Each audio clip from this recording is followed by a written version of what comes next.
এক নাস্তিক রিকশায় করে কোথাও যাচ্ছিল, আর রিকশাওয়ালা কিছুক্ষণ পর পর আল্লাহ আল্লাহ জিকির করছিল আর রিকশা চালাচ্ছিল।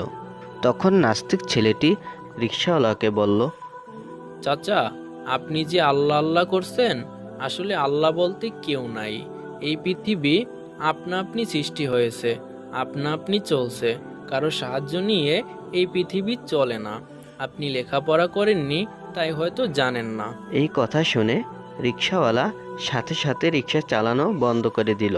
নাস্তিক বলল, কি হলো চাচা, রিক্সা চালানো বন্ধ করলেন কেন?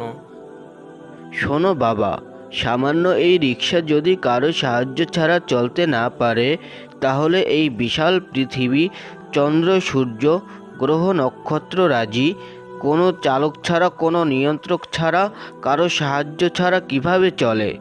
নিশ্চয়ই এর পিছনে কেউ না কেউ তো আছেই।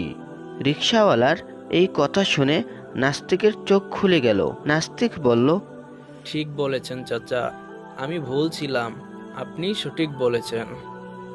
ভূমণ্ডল ও নভমণ্ডলের সাম্রাজ্য আল্লাহ তাআলার জন্যই নির্ধারিত। তিনি জীবন ও মৃত্যু দান করেন, আর আল্লাহ তাআলা ছাড়া তোমাদের আর কোনো কর্ম সম্পাদক ও সাহায্যকারী নেই। পৃথিবী, আকাশ এবং সমগ্র জগৎ সংসার শুধুমাত্র আল্লাহ তাআলার হুকুমের আওতাভুক্ত। আল্লাহ সবকিছুর সৃষ্টিকর্তা ও রিজিকদাতা।